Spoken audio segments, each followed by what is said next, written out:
ሰላም ጤና ይስጥልን። በመላው ዓለም የምትገኙ የተወደዳችሁ የሮሃ ቲቪ ተከታታዮች የሐምሌ 11 2018 ዓ.ም የምሽት ዜናዎችን ይዘንላችሁ ቀርበናል። በራያ ቆቦ የፋኖ ጦር በአገዛዙ ጦር ላይ ደፈጣ ጥቃት ሲፈጽም፣ በሸዋ ደግሞ የፖሊስና የሚሊሻ አባላት ሙሉ የደህንነት ዋስትና ተሰጥቷቸው ከህዝብ ጎን እንዲቆሙ ጥሪ ተላልፏል። የግንባር መረጃዎችን በስፋት አካተናል። ጌታቸው ረዳ በአዲስ አበባ ባካሄዱት ሰልፍ የተሰሙ መፈክሮች የአብይ አገዛዝ ውድቀት ማሳያ ናቸው ሲል የትግራይ ክልል ኮሚኒኬሽን ቢሮ ገልጿል። ጌታቸው አብይ ህወሓትን አስወግዶ የመቀሌውን ስልጣን ይስጠን ብለዋል። ሱዳን በአብይ አህመድ ወዳጅ ሀገር ኤምራትን በአሜሪካ ፍርድ ቤት ልትከሳት እንደሆነ ተዘግቧል። አስመራ የገቡት የሱዳን መሪ የቀጠናውን ውጥረት ጠቁመዋል። ኢራን በአሜሪካ አጋር ሀገራት ላይ ጥቃቴን ቀጥያለሁ ስትል የአሜሪካ ጦር በኢራን ላይ ለሰባተኛ ምሽት ድብደባ መፈጸሙን አስታውቋል። ግጭቱ ተባብሶ መቀጠሉ የነዳጅ ገበያውን አደጋ ውስጥ ከቶታል። አድማጭ ተመልካቾቻችን አብራችሁ ልትቆዩ ከፈቀዳችሁ እነዚህ መረጃዎች በዝርዝር የምናሰማችሁ ይሆናል። የሮሃ ቲቪ ወቅታዊና ሀቀኛ መረጃዎች እንዲደርሷችሁ ቻናሉን ሰብስክራይብ፣ ላይክ እና ሼር በማድረግ አሁኑኑ ቤተሰብ ይሁኑ። በራያ ቆቦ የፋኖ ጦር በአገዛዙ ጦር ላይ ደፈጣ ጥቃት ሲፈጽም፣ በሸዋ ደግሞ የፖሊስና የሚሊሻ አባላት ሙሉ የደህንነት ዋስትና ተሰጥቷቸው ከህዝብ ጎን እንዲቆሙ ጥሪ ተላለፈ። የአማራ ፋኖ ብሔራዊ ንቅናቄ ወሎ ቤተ አማራ ሚኒሊክ እዝ የ102ኛ ኮር 12ኛ ክፍለ ጦር 3ኛ ሻለቃ መንደፈራ ቀበሌ በአገዛዙ ላይ መብረቃዊ ደፈጣ ጥቃት መፈጸማቸው ታውቋል። የ102ኛ ኮር 12ኛ ክፍለ ጦር 3ኛ ሻለቃ የሰራዊት አባላት ዛሬ ሐምሌ 11 2018 ዓ.ም በሰሜን ወሎ ዞን በራያ ቆቦ ወረዳ ከቆቦ ከተማ በቅርብ ርቀት ልዩ ስሙ መንደፈራ በተባለ አካባቢ ጥቃቱን ፈጽመዋል። ጥቃቱን የፈጸሙት የ12ኛ ክፍለ ጦር 3ኛ ሻለቃ የሰራዊት አባላት የአገዛዙ ሰራዊት ከጮሬና ቀዩ ጋሪያ መነሻውን በማድረግ በቀዩ ጋሪያና መንደፈራ መካከል ያለውን ወታደራዊ ገዢ መሬት ለመያዝ በመጓዝ ላይ ያለ በከበባ ውስጥ በማስገባት እንደሆነም የ102ኛ ኮር ህዝብ ግንኙነት መምሪያ አስታውቋል። የ12ኛ ክፍለ ጦር የ3ኛ ሻለቃ ነበልባሎች ጠላት አዘውትሮ የሚውልበትን ምሽግ በሌሊት ተስቦ በመያዝ በወሰዱት ማጥቃት 15 ያገዛዙ የመከላከያ ሰራዊት ሲገደሉ 18 የሚሆኑት ደግሞ በከፍተኛ ጉዳት ወደ ቆቦ ሆስፒታል መግባታቸውን የውስጥ መረጃዎች ገልጸዋል። በጥቃቱ የብልጽግና ሻምበሏን ጠርንፎ ሲመራ የነበረ ሻምበል መሪና ግዳጅ የተሰጣት ሙሉ የሰራዊት አባል ተደምስሰዋል። በተጨማሪም አገዛዙ በዚሁ ቀጠና በተለያዩ የአገሪቱ ትምህርት ቤቶች በአፈና ሰብስቦ ያመጣቸው አዲስ ወታደራዊ ሰልጣኞች በስልጠና ላይ እያሉ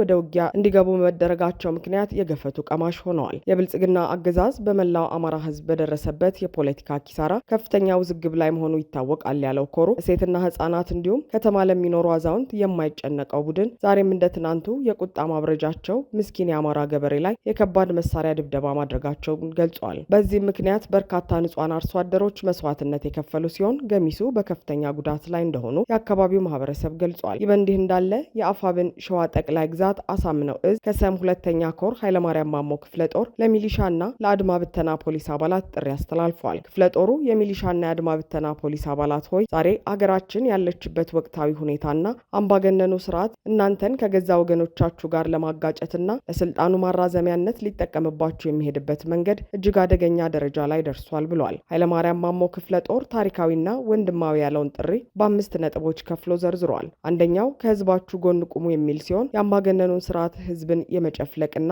የማጥቃት እኩይ ትዕዛዝ አሻፈረኝ በማለት ከወገናችሁ ጎን እንድትቆሙና የህዝብን ደህንነት እንድታስጠብቁ የሚል ጥሪ አድርገዋል። ሁለተኛው ነጥብ የሙሉ ደህንነት ዋስትና ሲሆን ስርዓቱን ጥላችሁ ከህዝባችሁ ጋር ለመቀላቀል ለምትወስኑ ለእያንዳንዳችሁ አባላት ሙሉ የደህንነት ጥበቃ፣ ክብርና ማህበራዊ ዋስትና እንደሚደረግላችሁ በይፋ ቃል እንገባለን ብለዋል። የይቅርታና የመደጋገፍ መርህ በሶስተኛ ነጥብ የተጠቀሰ ሲሆን ከዚህ ቀደም የተፈጠሩ አለመግባባቶች አልፈው ማህበረሰባችን በይቅርታና በክብር እንደሚቀበላችሁ እናረጋግጥላችኋለን ያለው ክፍለ ጦሩ የጋራ ጥበቃ በሚለው አራተኛ ነጥብ ደግሞ ከአምባገነኑ ስርዓት የሚሰነዘርባችሁን ማንኛውንም አይነት የደህንነት ስጋት ከህዝቡና ከኛ ጋር በመሆን በጋራ እንከላከላለን ብለዋል። አምስተኛው የጋራ ኮሚቴ ማቋቋም ሲሆን ከዚህ በፊት በተሳሳተ መረጃ ምክንያት ስህተቶች ተፈጥረዋል። ለወደፊቱ መሰል ስህተቶች እንዳይደገሙ ከሀገር ሽማግሌዎች፣ ከሃይማኖት አባቶችና ከማህበረሰቡ ተወካዮች ጋር በጋራ የሚሰራ የክትትል ኮሚቴ ይቋቋማል ሲል ክፍለ ጦሩ አክሏል። ጌታቸው ረዳ በአዲስ አበባ ባካሄዱት ሰልፍ የተሰሙ መፈክሮች የአብይ አገዛዝ ውድቀት ማሳያ ናቸው ሲል የትግራይ ክልል ኮሚኒኬሽን ቢሮ ገለጸ። ጌታቸው ረዳና ጻድቃን ገብረትንሳኤን የመሳሰሉ የአዲስ አበባ ነዋሪዎች አብይ አህመድ መቀለ ላይ እርምጃ ወስዶ የትግራይ ክልል ስልጣን ይሰጠን ሲሉ ዛሬ ባካሄዱት ሰልፍ ጦርነት እንዲጀመር የሚጠይቁ መፈክሮች ተሰምተዋል። የትግራይ ክልል ኮሚኒኬሽን ጉዳዮች ቢሮ በክህደት ቡድን የጠራውን ሰልፍ በተመለከተ ሲል ባወጣው መግለጫ የትግራይ ህዝብ የህልውና ትግል በማደናገሪያ አጀንዳዎች አይደበዝዝም ብሏል። የጄኖሳይድ ፈጻሚው አብይ አህመድ አገዛዝና ተላላኪዎቹ በትግራይ ህዝብ የብሔራዊ ህልውና ትግል ላይ ያነጣጠረ አሳሳች ሰልፍ ዛሬ ሐምሌ 11 2018 ዓ.ም ለማካሄድ ለብዙ ቀናት ሲዘጋጁ ቆይተዋል ያለው መግለጫው ምንም እንኳን ከህዝባችን የተወሰነ ክፍል በተለያዩ ምክንያቶች በአዲስ አበባና በሌሎች የአገሪቱ ክፍሎች ቢኖሩም በዚህ የድራማ ሰልፍ እንደማይሳተፍ ከመጀመሪያውም ጀምሮ በተግባር አረጋግጧል ሲል አክሏል። ይህን የተገነዘቡት የአብይ አህመድ አገዛዝና ተላላኪዎቹም በአዲስ አበባ የተለያዩ ክፍለ ከተሞችና ወረዳዎች በኮታ ሰዎችን እንዲያሰልፉ መመሪያ በመስጠት ከፍተኛ ጥረት ሲያደርጉ ቆይተዋል ያለው የትግራይ ክልል መግለጫ ሆኖም ግን በርካቶች ሰልፉን በመቃወም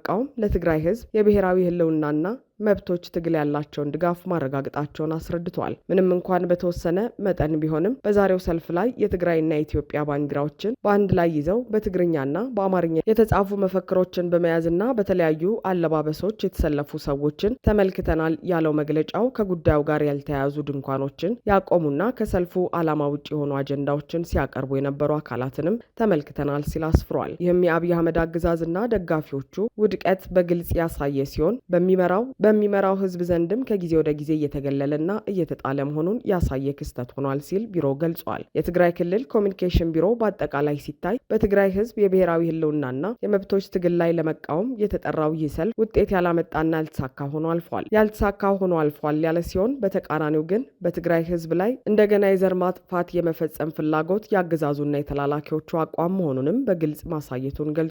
አሁንም ቢሆን የትግራይ ህዝብና መንግስት የሚጠይቁት መብታቸውንና የሚገባቸውን ብቻ ነው ያለው መግለጫው። ስለዚህም እንደ ትግራይ ህዝብና መንግስት የብሔራዊ ህልውናችንና የመብቶቻችን ጥያቄ እስኪረጋገጥ ድረስ በሁሉም መንገዶች ትግላችንን እንደምንቀጥል ለወዳጆቻችንም ሆነ ለተቃዋሚዎቻችን በድጋሚ እናረጋግጣለን ሲል አስፍሯል። ሱዳን የአብይ አህመድ ወዳጅ ሀገር ኤምራትን ልትከሳት እንደሆነ ተዘገበ። ኢትዮጵያ ጎረቤት ሀገር ሱዳን የአብይ አህመድ ጦር መሳሪያ አቅራቢና አዛዥ ዩናይትድ አረብ ኤምሬትስ ላይ በአሜሪካ ፍርድ ቤት ክስ ልትመሰርት መሆኑን አስታውቃለች። የሱዳን የፍትህ ሚኒስትር አብደላ ዲሪፍ በሰጡት ጋዜጣዊ መግለጫ አገራቸው ዩናይትድ አረብ ኤምሬትስ ላይ በአሜሪካና ሌሎችም ዓለም አቀፍ ፍርድ ቤቶች ክስ ለመመስረት ማቀዷን ገልጸዋል። ሚኒስትሩ በመግለጫቸው የህግ ስትራቴጂያቸው የሚያተኩረው በውጭ ሀገራት የተፈጸሙ የጦር ወንጀሎችንና የሰብአዊነት ላይ የተፈጸሙ ወንጀሎችን የማየት ህጋዊ ስልጣን ባላቸው ሀገራት መሆኑን ጠቅሰው ይህም ዩናይትድ አረብ ኤምሬትስን የመክሰስ ፍቃድ እንደሚያስገኝላቸው አስረድተዋል። ከእነዚህ ሀገራት በተጨማሪም በዓለም አቀፍ አቃቤ ህግ፣ በዓለም አቀፍ የወንጀል ፍርድ ቤትና በዓለም የፍትህ ፍርድ ቤት ክሱን ለማቅረብ ዝግጅት እየተደረገ መሆኑን ጠቅሰው በሀገር ውስጥና በውጭ የሚገኙ የህግ ባለሙያዎችን ያካተተ ልዩ ኮሚቴ መቋቋሙንም ገልጸዋል። በክሱ ላይ ከኤምሬትስ በተጨማሪ ፈጥኖ ድራሽ ኃይሉ እንደሚካተት ያስታወቁት ሚኒስትሩ ከክሶቹ መካከል ሆነ ተብለው የተፈጸሙ የጦር ወንጀሎች፣ ዘር ማጥፋት፣ ህገወጥ ጦር መሳሪያ ማቅረብ፣ ታጣቂዎችን መመልመልና ማሰልጠን እንደሚገኙበት አስረድተዋል። በአሁኑ ወቅት የሱዳን ፈጥኖ ደራሽን እየረዳች ከአብይ አህመድ ቡድን ጋር በማጣመር እያሰለፈች ያለችው ኤምራት ቀጠናውን በማመስ ላይ ትገኛለች። የሱዳን ክስ የተሰማው የኤርትራው ፕሬዝዳንት ኢሳያስ አፈወርቂ ለይፋዊ የስራ ጉብኝት አስመራ የገቡትን ጀኔራል አልቡርሃንና ልኡካን ቡድናቸውን በቤተ መንግስት ማነጋገራቸው በተሰማ ዕለት ነው። ይህ የሁለቱ መሪዎች ውይይት የተካሄደው በሱዳን ውስጥ ያለው ግጭት በቀጠለበትና የአፍሪካ ቀንድ ሀገራትን ያካተተው ቀጠናዊ አሰላለፍ ይበልጥ በጠነከረበት ወቅት ላይ መሆኑ አነጋጋሪ አድርጎታል። አብይ አህመድ ከቀናት በፊት በፓርላማ ባደረጉት ንግግር አይደለም ሱዳን፣ ሻቢያና ወያኔ ሌላም ተጨምሮ ቢመጣ ቅንጣት ታክል አንሰጋም ማለታቸው ይታወሳል። አብይ ከህወሓት ጋር ጥምረት ፈጥረዋል በሚል ሲፎክሩባቸውና ሲዝቱባቸው የነበሩት የሱዳንና የኤርትራ መሪዎች መገናኘት ደግሞ ሌላ ቀጠናዊ ውጥረት የፈጠረ ሆኗል። በሀገር ውስጥ ካሉ ኃይሎች በተጨማሪ በቀጠናው ያሉ ሀገራትን በመተንኮስና በውስጥ ጉዳይ በመግባት ጠላት ያበረከቱት አብይ አህመድ በቀጠናው ብቻቸውን የቀሩ ኃይል ሆነዋል። ኢራን በአሜሪካ አጋር ሀገራት ላይ ጥቃቴን ቀጥያለሁ ስትል የአሜሪካ ጦር በኢራን ላይ ለሰባተኛ ምሽት ድብደባ መፈጸሙን አስታወቀ። ኢራን ዛሬን ጨምሮ በባህረ ሰላጤው በሚገኙ የአሜሪካ አጋር ሀገራት ላይ የምትፈጽመውን ጥቃት አጠናክራ መቀጠሏን ሮይተርስ ዘግቧል። በአሜሪካና ኢራን መካከል የተደረሰው የተኩስ አቁም ስምምነት ከፈረሰ በኋላ ግጭቱ ተባብሶ ቀጥሏል። ኩዌት የውሃ ማጠራቀሚያዋ በኢራን ሚሳኤል የተመታባት ሲሆን አውሮፕላን ማረፊያዋን በተደጋጋሚ በደረሰበት የሚሳኤልና የድሮን ጥቃት ስጋት ምክንያት አገልግሎቱን አቋርጧል። የኢራን አብዮታዊ ዘብ በኩዌት አሪፍ ጃን የጦር ካምፕ የሚገኝ የአሜሪካ ጦር ድጋፍ ሰጪ ማዕከል ላይ ጥቃት ፈጽሞ የራዳር ተቋምን ማውደሙን አስታውቋል። የኢራን ብሔራዊ መገናኛ ብዙሃን አብዮታዊ ዘቡ በባህሬን የአሜሪካ ጦር አውሮፕላኖች የተሰባሰቡትን ሼክ ኢሳ የጦር ሰፈርና የደህንነት መረጃ ማዕከልን ማጥቃቱን ዘግበዋል። የአሜሪካን ጦር ጭካኔ የሚገታ ዓለም አቀፍ ተቋም ስለሌለ ያጠቃችሁን እናንተን በተመሳሳይ መልኩ አጥቁት የሚለውን የቁርአን ትዕዛዝ ከመከተል ውጪ ሌላ አማራጭ የለንም ሲሉ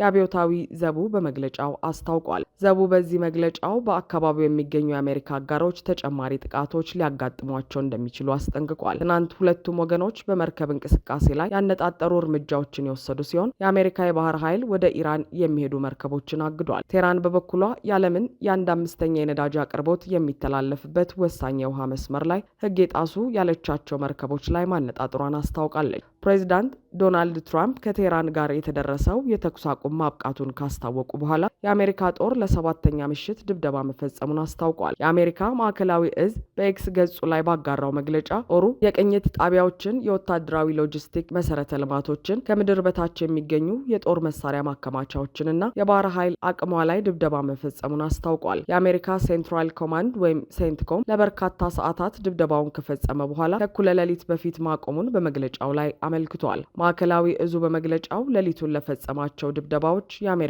ጦር ተዋጊ ጀቶችን፣ ድሮኖችን እና የባህር ኃይሉን ተጠቅሟል ብሏል። ፋርስ የዜና ወኪል በበኩሉ 2 የነዳጅ ጫኝ መርከቦች ፈንጂ በተቀበረበት የሆርሙዝ ወሽመጥ ደቡባዊ ክፍል ሲያልፉ ፈንድተው በእሳት ተያይዘዋል ብሎ የዘገበ ሲሆን ሴንትኮም በኤክስ ገጹ ላይ ልክ እንደ ሌሎቹ የአብዮታዊ ዘቡ መረጃዎች ሁሉ ይህም ሐሰት ነው ሲል አስተባብሏል። በአሜሪካና በኢራን መካከል እየተካሄደ ባለው ውጊያ የተነሳ በሆርሙዝ ወሽመጥ በኩል የሚያልፉ መርከቦች ቁጥር እጅጉን መቀነሱን ዘገባዎች ያሳያሉ። አድማጭ ተመልካቾቻችን የሰዓቱ የሮሃ ቲቪ ዜናዎች የተከታተላችኋቸውን ይመስሉ ነበር። አብራችሁን ስለነበራችሁ ከልብ እናመሰግናለን። ሰላም።